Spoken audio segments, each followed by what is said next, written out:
कल्पना कीजिए एक बहुत ही शानदार हवाई सफर की। मतलब किसी इंसान ने अपनी पूरी जिंदगी की गाड़ी कमाई से एक फर्स्ट क्लास का बड़ा ही महंगा टिकट खरीदा। उसने पूरे पैसे चुकाए, सारे नियम माने, सब कुछ सही किया। हाँ। और फिर जब सफर का दिन आया तो कहानी पलट गई। बिल्कुल। जब सालों बाद सफर का असली वक्त आया तो उस एयरलाइन ने अचानक उस इंसान को जबरदस्ती इकोनॉमी क्लास में धकेल दिया। हाँ। और दलील क्या दी? दलील ये दी गई कि भाई हमारे सिस्टम के हिसाब से अब फर्स्ट क्लास का नियम ही बदल गया है। जो कि सच में बहुत ही, मतलब, एक आम इंसान के लिए ये बहुत ही हताश करने वाली बात है। एकदम सही। और आज हम एक ऐसे ही मामले की तह तक जा रहे हैं। आज के इस विस्तृत विश्लेषण में, यानी हमारे इस डीप डाइव में, हम एक ऐसा मामला देखेंगे जहां किसी एक इंसान के साथ नहीं, बल्कि जीवन भर मेहनत करने वाले सैकड़ों वरिष्ठ नागरिकों के साथ यही हुआ। और फिर शुरू हुई उनके हक की एक बहुत लंबी लड़ाई। हाँ। और देखिए, ये सच में एक ऐसा विषय है जो किसी को भी सोचने पर मजबूर कर दे। क्योंकि क्योंकि जब कोई इंसान अपनी उम्र के 60 या 70 के दशक में पहुंचता है ना, तो अदालतों के चक्कर काटना शारीरिक रूप से और मानसिक रूप से बहुत थका देने वाला होता है। हाँ बिल्कुल। उस उम्र में तो लोग आराम करना चाहते हैं। वही तो। जो पेंशन सिस्टम रिटायरमेंट के बाद सुरक्षा देने के लिए बनाया गया था, मतलब आपकी मदद के लिए था, वही सिस्टम जब एक बहुत बड़ी दीवार बन जाए तो स्थिति बहुत जटिल हो जाती है। तो आज की हमारी इस चर्चा का मुख्य आधार यही जटिलता है। आज हमारे पास जो स्रोत है वो कोई आम लेख या खबर नहीं है। हमारे सामने केरला हाई कोर्ट का 55 पन्नों का एक ऐतिहासिक फैसला है। ये जजमेंट 22 जुलाई 2026 को माननीय जस्टिस गोपीनाथ पी द्वारा सुनाया गया है। जी। और इसमें जो मुख्य केस है वो है WPC नंबर 5300 ऑफ 2023, और इसके साथ और भी कई जुड़े हुए मामले हैं। सही कहा। और हमारा आज का मिशन यही समझना है कि आखिर इन 55 पन्नों में ऐसा क्या है जिसने इतने सारे लोगों के चेहरों पर मुस्कान ला दी। बिल्कुल। और मैं बता दूं कि कानूनी भाषा में लिखे इन 55 पन्नों में सिर्फ धाराएं या नियम नहीं है। ये दस्तावेज हमें बताता है कि कैसे प्रशासनिक तंत्र की एक खामी, या कहें कि एक छोटी सी नीतिगत कट ऑफ डेट ने हजारों लोगों के भविष्य को अधर में लटका दिया था। ठीक है। तो चलिए इसे थोड़ा विस्तार से समझते हैं। जब मैंने इस दस्तावेज को पढ़ना शुरू किया तो इसके सबसे पहले पन्ने पर एक बहुत ही दिलचस्प संदेश जुड़ा हुआ है। ये संदेश प्रवीण कोहली द्वारा साझा किया गया है और उसमें बड़े बड़े अक्षरों में लिखा है हार्टी कॉन्ग्रेचुलेशंस, यानी हार्दिक बधाई। हाँ, वो शुरुआत ही बहुत सकारात्मक है। ना? ये संदेश दरअसल उन कर्मचारियों के लिए है जो 1 सितंबर 2014 से पहले रिटायर हुए थे, जिन्हें इस दस्तावेज में प्री 09-2014 पेंशनर्स कहा गया है। इसमें लिखा है कि कोर्ट ने उन्हें अपनी वास्तविक सैलरी, यानी एक्चुअल सैलरी पर पीएफ का लाभ देने की अनुमति दे दी है। लेकिन रुकिए, मुझे यहाँ थोड़ा कंफ्यूजन है। हाँ, बताइए क्या सवाल है। अगर इन कर्मचारियों ने अपनी एक्चुअल सैलरी पर ही पीएफ कटवाया था शुरू से, तो ईपीएफओ ने किस कानूनी आधार पर उनका पैसा रोका? मतलब क्या ईपीएफओ के पास कोई लीगल लूप होल था? हाँ, यहाँ जो बात सबसे हैरान करने वाली है ना, वो ये है कि इसके पीछे का गणित और कानूनी दांव पेंच बहुत बहुत गहरा है। देखिए, इसे समझने के लिए हमें ईपीएफ यानी एम्प्लॉय प्रोविडेंट फंड और ईपीएस यानी एम्प्लॉय पेंशन स्कीम के फर्क को समझना होगा। अच्छा, दोनों अलग अलग हैं। बिल्कुल। नियम के मुताबिक कर्मचारी की सैलरी का 12% हिस्सा पीएफ में जाता है, और नियोक्ता यानी जो एम्प्लॉयर है वो भी 12% मिलाता है। लेकिन यहाँ एक पेंच है। नियोक्ता के उस 12% में से 8.33% हिस्सा पेंशन फंड यानी ईपीएस में जाता है। ओह, तो सारा विवाद इस 8.33% को लेकर था। एकदम सटीक। ऐतिहासिक रूप से देखें तो सरकार ने पेंशन फंड में योगदान के लिए वेतन की एक अधिकतम सीमा, जिसे हम वेज सीलिंग कहते हैं, वो तय की हुई थी। पहले यह सीमा सिर्फ 6,500 रुपए थी। 6,500 रुपए, बस इतनी? हाँ, इसका मतलब है कि अगर किसी की सैलरी 50,000 रुपए भी है तो पेंशन फंड में योगदान सिर्फ 6,500 रुपए का 8.33% ही माना जाएगा। बाकी का जो पैसा है वो पीएफ के एकमुश्त फंड में चला जाता था। समझ गई। तो फिर इन लोगों का मामला कैसे अलग था? क्योंकि नियमों में एक छोटा सा प्रावधान था। अगर कर्मचारी और नियोक्ता दोनों चाहें तो वे इस 6,500 की सीलिंग को नजरअंदाज करके अपनी पूरी वास्तविक सैलरी पर पेंशन फंड में योगदान कर सकते थे। और इन पेंशनर्स ने जो इस केस में हैं, उन्होंने बरसों तक ऐसा ही किया। मतलब उन्होंने वो 6,500 की लिमिट नहीं मानी, बल्कि अपनी पूरी 50,000 या जो भी उनकी वास्तविक सैलरी थी उस पर वो फर्स्ट क्लास का प्रीमियम भरते रहे, है ना? बिल्कुल वही फर्स्ट क्लास वाली बात। लेकिन फिर आता है 1 सितंबर 2014 का दिन।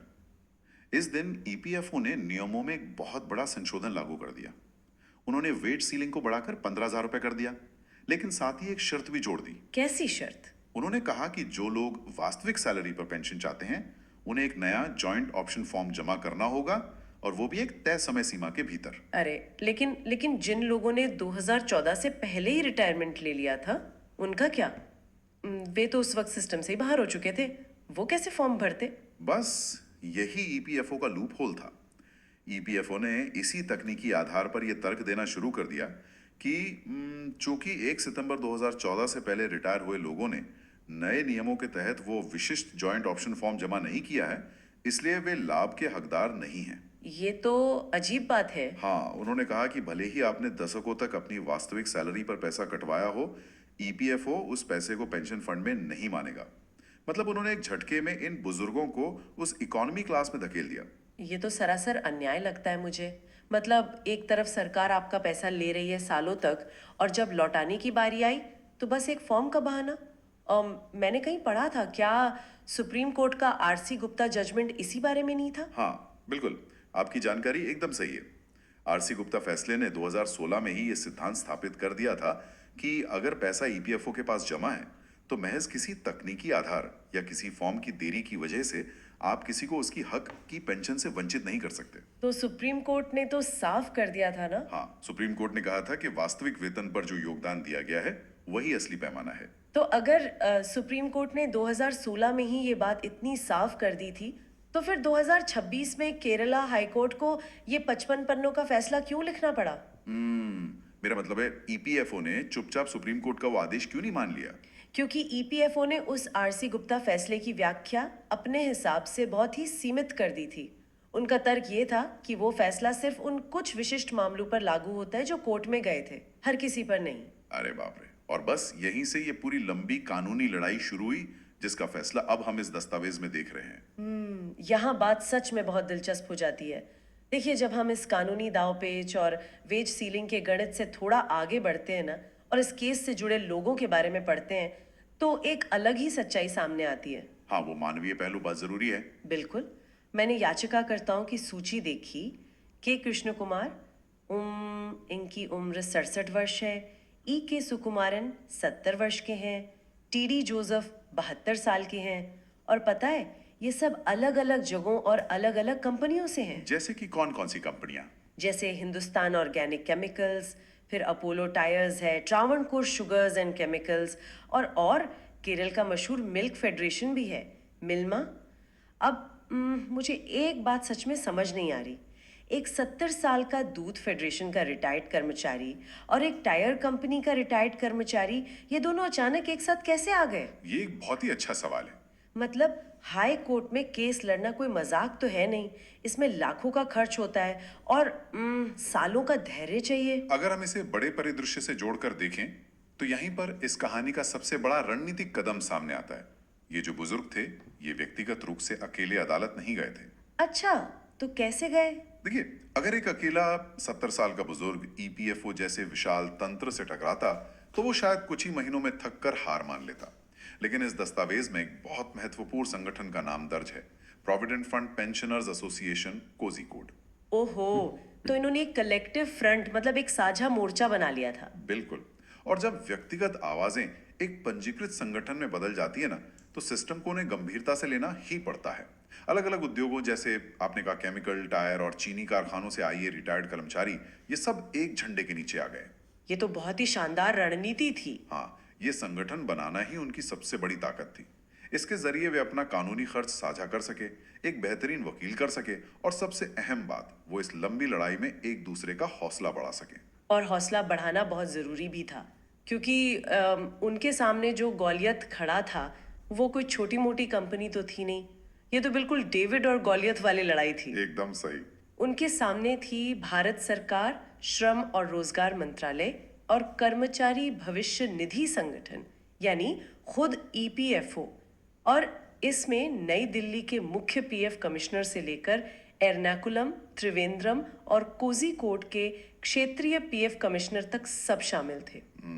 मतलब एक आम इंसान तो किसी सरकारी दफ्तर से आए एक मामूली से नोटिस को देखकर ही घबरा जाता है। हाँ, और इससे एक बहुत ही महत्वपूर्ण सवाल खड़ा होता है जो शायद बहुत से लोग सोच भी रहे होंगे। क्या सरकार या ईपीएफओ जानबूझकर इन बुजुर्गों को परेशान कर रहे थे? हाँ, बिल्कुल यही मेरा भी सवाल है। क्या वो बस क्रूर होना चाहते थे या इसके पीछे कोई और वजह थी? नहीं, इसे थोड़ा प्रशासनिक और आर्थिक नजरिए से समझना होगा। हमें निष्पक्ष रूप से देखना चाहिए। ईपीएफओ कोई खलनायक नहीं है। वो दुनिया के सबसे बड़े रिटायरमेंट फंड्स में से एक का प्रबंधन करता है और पेंशन का जो गणित होता है ना, वो बहुत जटिल होता है। पेंशन कोई एक मुश्त रकम नहीं है जो एक बार दे दी और खत्म। हाँ, वो तो हर महीने जाती है। बिल्कुल, ये एक लाइफ टाइम गारंटी या वार्षिकी है। जब ईपीएफओ अचानक 6500 रुपए की बजाय वास्तविक सैलरी के आधार पर पेंशन की गणना करने लगता है, तो पूरे फंड पर जो दीर्घकालिक या लॉन्ग टर्म वित्तीय बोझ पड़ता है वो बहुत बहुत ज्यादा बढ़ जाता है। अच्छा, तो फंड के खत्म होने का डर था। हाँ, अगर वे बिना किसी सख्त अदालती आदेश के रातों रात लाखों लोगों की पेंशन बढ़ा दें तो पूरा पेंशन फंड कोलैप्स हो सकता है। आप समझी। तो ईपीएफओ दरअसल अपने फंड को दिवालिया होने से बचाने की कोशिश कर रहा था। एक तरह से हाँ, प्रशासनिक मशीनरी जो होती है वो बहुत ही सख्त नियमों, अधिनियमों और कट ऑफ डेट्स पर चलती है। अब जो अधिकारी वहां बैठे हैं वे व्यक्तिगत रूप से शायद जानते भी हों कि आरसी गुप्ता फैसले के तहत कर्मचारियों का दावा नैतिक रूप से बिल्कुल सही है। लेकिन वो खुद कुछ कर नहीं सकते। बिल्कुल, कोई भी नौकरशाह अपनी मर्जी से हजारों करोड़ रुपए बांटने का फैसला नहीं ले सकता। उन्हें अपनी नौकरी बचाने के लिए और स्थापित नियमों को बाईपास करने के लिए एक बहुत ही स्पष्ट, कड़े और बाध्यकारी अदालती आदेश की जरूरत होती है। मतलब जब तक अदालत डंडा नहीं चलाएगी तब तक बाबू लोग फाइल आगे नहीं बढ़ाएंगे। आसान भाषा में कहें तो यही हकीकत है और इसीलिए यहाँ न्यायपालिका की भूमिका इतनी अहम हो जाती है। केरल हाई कोर्ट और जस्टिस गोपीनाथ पी का यह आदेश ये साबित करता है कि लोकतंत्र में आप सिर्फ वित्तीय स्थिरता का तर्क देकर नागरिकों के वैधानिक अधिकारों को नहीं छीन सकते। अगर कर्मचारियों ने सिस्टम के नियमों के तहत वास्तविक वेतन पर अपना योगदान दिया था तो उन्हें उनका वाजिब हक मिलना ही चाहिए। ये बहुत ही सशक्त बात है।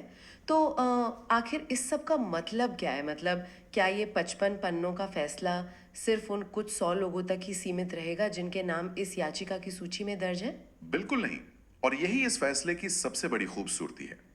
अगर आप इस दस्तावेज के शीर्षक को ध्यान से देखें तो यह सिर्फ WPC 5300/2023 का मामला नहीं है। तो और क्या है इसमें? इसमें कनेक्टेड केसेस यानी कई जुड़े हुए मामलों का जिक्र है, जैसे कि 5442/2023, 5460/2023, 5510/2023। तो जब अदालतें इतने सारे मामलों को एक साथ जोड़ती हैं तो इसका कानूनी मतलब क्या होता है? इसका सीधा सा मतलब है कि अदालत ये मान रही है कि ये समस्या कोई एक मानवीय भूल नहीं है या ये किसी एक दफ्तर की गलती नहीं है। ये एक सिस्टमैटिक समस्या है जिसने पूरे राज्य में या कहें पूरे देश में हजारों लोगों को एक ही तरह से प्रभावित किया है। अच्छा। और जब हाईकोर्ट इन सभी मामलों को जोड़कर एक समग्र फैसला सुनाता है तो ये एक नजीर यानी एक लीगल प्रेसिडेंट बन जाता है। मतलब ये एक टेम्पलेट बन गया। अब अगर कल को कोई और बुजुर्ग जो शायद इस केस का सीधा हिस्सा ना भी हो लेकिन बिल्कुल वैसी ही स्थिति में हो तो क्या वो इस फैसले का हवाला देकर अपना हक मांग सकता है? 100% वो बिल्कुल ऐसा कर सकता है। और सोचने वाली बात यह है कि इस पूरी जानकारी में सबसे खास क्या है। क्या वो 1 सितंबर 2014 की तकनीकी तारीख है या वो एकजुटता जिसने कानूनी नजीर को जन्म दिया? मुझे लगता है वो एकजुटता ही सबसे खास है। बिल्कुल। जब प्रवीण कोहली जैसे लोग इस फैसले के पहले पन्ने पर हार्दिक बधाई लिखकर उसे साझा करते हैं ना, तो वे सिर्फ एक कानूनी अपडेट नहीं दे रहे होते, वे देश भर में बैठे उन तमाम बुजुर्गों को एक हथियार सौंप रहे हैं। ये फैसला भविष्य में ईपीएफओ और सरकार के लिए एक स्पष्ट संदेश है कि आप आरसी गुप्ता फैसले को सिर्फ कुछ लोगों तक सीमित नहीं रख सकते। ये सच में मतलब ये रोंगटे खड़े कर देने वाला है। तो अगर हम आज की इस पूरी चर्चा को समेटें तो क्या ये 55 पन्नों का दस्तावेज केवल एक कानूनी आदेश भर नहीं है? हाँ, ये उससे कहीं बढ़कर है। ये उन सभी प्री 19/2014 पेंशनर्स के लिए एक बहुत ही ऐतिहासिक दस्तावेज बन गया जिन्हें अंततः अपनी वास्तविक सैलरी के आधार पर पीएफ और पेंशन का पूरा हक मिला। उन्होंने जिस फर्स्ट क्लास के सफर के लिए अपनी जवानी के दिनों में कीमत चुकाई थी, बुढ़ापे में ही सही, लेकिन उन्हें वो सीट आखिरकार मिल ही गई। और ये कहानी हमें वित्तीय अधिकारों यानी हमारे फाइनेंशियल राइट्स के प्रति एक बहुत बड़ा पाठ पढ़ाती है। ये स्पष्ट करती है कि कानून और नियम सिर्फ किताबों में नहीं लिखे होते, वे हमारी असल जिंदगी को संचालित करते हैं। बिल्कुल सही कहा। ईपीएफओ के वो गणित, 2014 के संशोधन और वेज सीलिंग जैसी तकनीकी बातों को समझना हर उस इंसान के लिए बहुत जरूरी है जो अपनी सैलरी का एक हिस्सा सिस्टम में जमा कर रहा है, ताकि वो कल को अपने हक के लिए खड़ा हो सके। एकदम सही। तो इस चर्चा को खत्म करते हुए मुझे लगता है कि एक गहरा सवाल छोड़ना बहुत जरूरी है जिस पर हम सबको विचार करना चाहिए। इस केस में हमने देखा कि 66 से 72 साल के बुजुर्गों के एक समूह ने अपनी उम्र और अपने स्वास्थ्य की परवाह किए बिना एक विशाल सरकारी संगठन के खिलाफ एकजुट होकर अपना हक छीन लिया। हाँ, जो कि बहुत बड़ी बात है। तो सोचने वाली बात यह है कि क्या हम अपनी रोजमर्रा की जिंदगी में सिस्टम की छोटी मोटी गलतियों, गलत कैलकुलेशंस या अन्यायों को ये सोचकर बहुत जल्दी नहीं मान लेते कि अरे छोड़ो, अब कुछ नहीं हो सकता, इस बड़े सिस्टम से कौन लड़ेगा। हम अक्सर ऐसा ही करते हैं। लेकिन ये फैसला साबित करता है कि अगर सही रणनीति हो, थोड़ा धैर्य हो और एकजुटता हो तो इतने बड़े सिस्टम को भी अपनी खामियां सुधारनी ही पड़ती हैं। बिल्कुल, ये उम्मीद की एक बहुत बड़ी किरण है। तो आज के इस डीप डाइव में बस इतना ही। इन बातों पर विचार करते रहिए और हम जल्द ही एक नए विषय के साथ वापस आएंगे।